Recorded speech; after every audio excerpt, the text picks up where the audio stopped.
During the catastrophic Wall Street crash of October 1929, a single individual, Jesse Livermore, distinguished himself by remaining calm and profiting immensely while others lost everything. While the market collapsed and many fortunes were wiped out, Livermore amassed a staggering $100 million.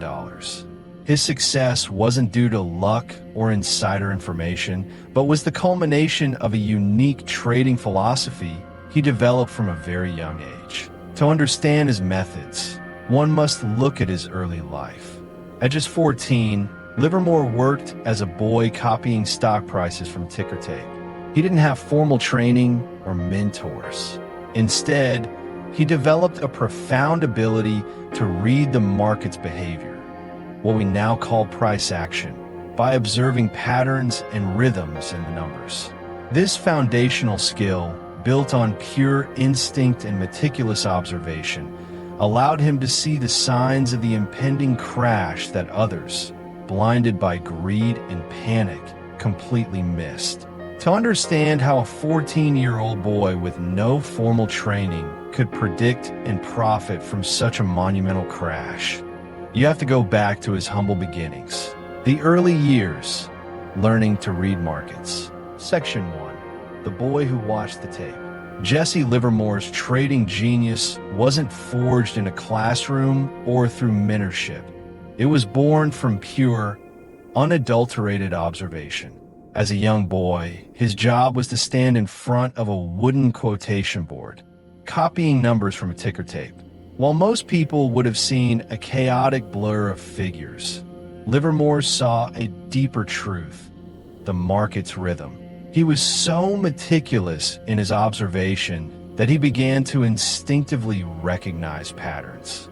He noticed how a stock's price would climb to a certain point, pause, and then retreat. A concept he didn't know was called resistance. He learned to identify moments of hesitation before a fall and the gathering momentum before a rise. This innate ability to read the market's pulse, or what is now known as price action, became the cornerstone of his entire career. His focus was never on why prices moved, but simply on how they moved, a fundamental distinction that separated him from the masses. This quiet, obsessive habit of watching the tape built the instinctual trading system that would later make him millions and position him to see the 1929 crash long before anyone else. Section 2. Nothing new on Wall Street. Jesse Livermore's enduring wisdom is encapsulated in his famous quote, "There's nothing new on Wall Street." This statement is far from a simple cliche. It is the most vital truth in all of trading. While the tools of speculation have evolved dramatically, from ticker tape to high-frequency trading algorithms, the human psyche at the heart of the market remains unchanged. Livermore's genius lay not in foreseeing specific market events, but in his profound understanding of human emotion. He recognized that beneath the ever-changing charts and asset classes, be it stocks, crypto, or other speculative instruments, lie the same timeless forces of fear, greed, regret, and hope. He understood that a trader in 1901 who lost everything by holding a stock too long was driven by the very same instincts as a trader on Reddit in 2025 betting on a meme coin. The expression of these emotions changes, but the core ape brain behind the decisions does not. Livermore meticulously studied the behavior of the crowd under financial pressure, viewing it as a predictable script that would repeat itself across generations. He saw that what people label as a rational decision is often just a rationalization for an ancient emotional impulse. This insight is what made him a master. He didn't just trade the numbers. He traded the psychology of the people behind them. Without training your own mind to recognize and manage these emotional traps, you're not a speculator. You're merely an actor in a play that has been performed for centuries. Section 3. The bucket shop edge. This part details Livermore's first trading system, which was based on pivotal points. He learned to identify moments of calm that would break into a decisive move. His edge was not from inside information, but from disciplined pattern recognition, tested with small bets. The lesson here is that a true trading edge comes from a methodical approach, patience, and waiting for market confirmation, contrasting sharply with the impulsive, high-risk behavior of modern-day traders. Section 4. Success is a dangerous teacher. This section serves as a powerful cautionary tale about the pitfalls of early success. It explains how a winning streak can lead to delusion and arrogance, replacing discipline with emotion. Livermore's initial success caused him to abandon his core principles of observation and discipline, leading to his first major downfall.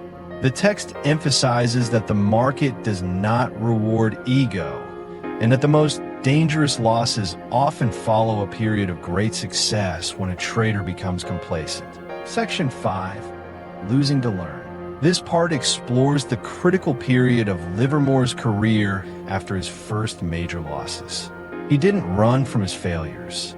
He embraced them, meticulously journaling every mistake and emotional reaction. He treated his losses as a learning opportunity, a furnace for forging wisdom. This section highlights the crucial lesson that failure is not the opposite of success. It is the fuel for it. It emphasizes the importance of honest self-reflection, taking a step back to rebuild one's system, and separating emotional reactions from logical analysis. Section 6. Trading without tips. This section recounts a specific, painful lesson Livermore learned about the dangers of acting on hot tips. He recounts a huge loss that came from following a friend's advice instead of trusting his own analysis. The key takeaway is that relying on tips destroys a trader's personal edge and conviction. It replaces observation with obligation, robbing you of the ability to learn from your own decisions. The text stresses the importance of silencing outside noise and focusing solely on the market's behavior. Section 7. The Panic of 1907. This part describes a defining moment in Livermore's career, the Panic of 1907. While the world panicked, he remained calm, watching the tape and seeing a structured opportunity in the chaos. He didn't act on fear, but on confirmation, shorting the market while others were paralyzed. This trade earned him a fortune and established his reputation. The lesson is that emotional distance, independent thinking, and the courage to act alone are crucial during times of market chaos. The best traders follow data, not the crowd. Section 8. The Man Who Moved Markets. After 1907, Livermore's success turned him from an unknown trader into a feared market mover. He was no longer a silent observer. His every move was watched, and his trades began to influence the market itself. This brought new challenges as rivals front-ran his positions and fame replaced his precision with power. The text warns that fame and ego are friction, and that the market respects only discipline, not reputation. The more visible a trader becomes, the harder it is to remain objective. Section 9. The Rise Before the Crash. This section details Livermore's preparation for the crash of 1929. While everyone else was caught up in the euphoric, roaring 20s bull market, Livermore saw the cracks. He recognized that the market was being driven by mania, not fundamentals. He meticulously built short positions, betting on gravity while the mob was dancing.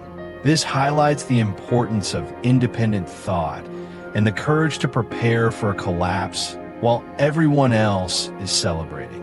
He was a lone voice of reason in a sea of delusion. Section 10. The Day the Market Died.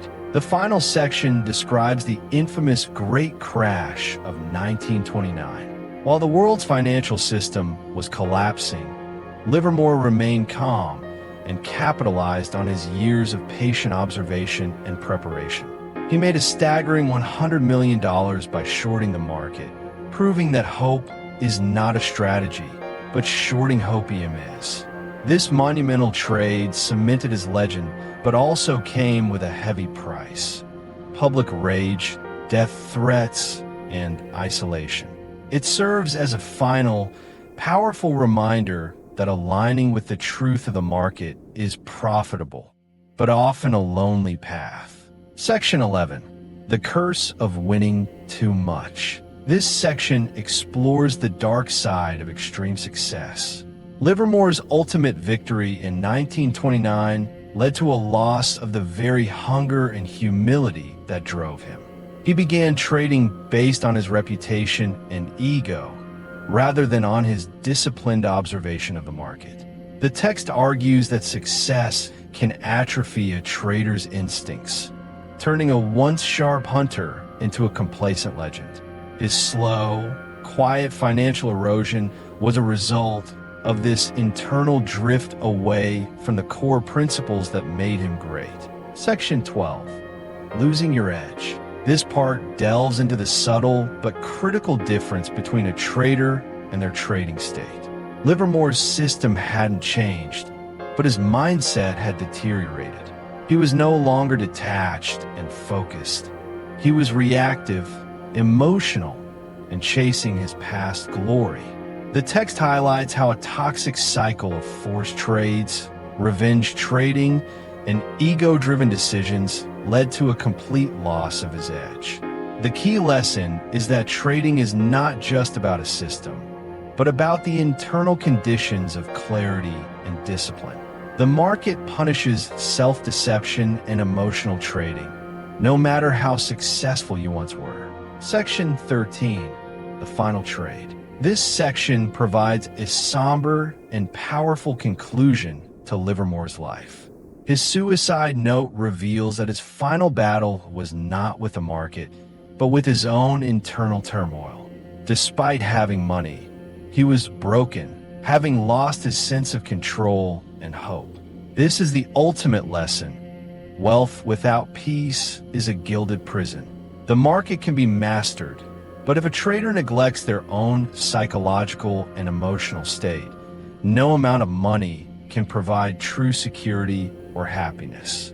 His tragedy serves as a final warning that the greatest trade is always the internal one against oneself. Section 14. The Legacy of Jesse Livermore. This part reframes Livermore's story from a biography into a timeless educational resource.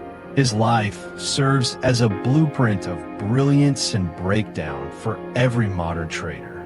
The section distills his core lessons into powerful, modern-day translations. Trading psychology. The battle of logic versus emotion is eternal. Risk management. Position sizing and cutting losses quickly are paramount. Price action. The tape, raw price behavior, is the ultimate truth, and everything else is just opinion. Self-awareness. The market punishes self-deception, not ignorance. The core message is that traders today can learn from his mistakes and triumphs to build a foundation of discipline, humility, and self-awareness. Section 15. From Reminiscence to Mastery. This section transitions from historical analysis to direct advice for the reader. It challenges them to move from simply knowing Livermore's story to actively applying his lessons. The text provides a clear, actionable framework for modern traders. Shift from prediction to preparation. Stop guessing the market's direction and start building systems for every possible scenario. Shift from emotion to execution. Recognize that emotions are data, not directives. A disciplined trader acts on a plan, not a pulse. Shift from ego to edge. Understand that your biggest threat is your need to prove something. Your edge is a function of discipline, not intelligence. This section ends with a powerful summary of the daily practices required for mastery. Reviewing rules, tracking emotional states, sizing risk intelligently, and trading with intention. Section 16. Your trade begins now. The final section serves as a motivational call to action. It uses the quiet moments before market open to reflect on the deeper purpose of trading. The text emphasizes that the market is a gym where you work on yourself, and your P&L is a reflection of your psychology. The ultimate edge is not an external strategy, but the internal ability to remain clear, intentional, and disciplined amidst chaos. It concludes by urging the reader to learn from Livermore's mistakes and choose a path of consistent, quiet progress over dramatic, ego-driven performance.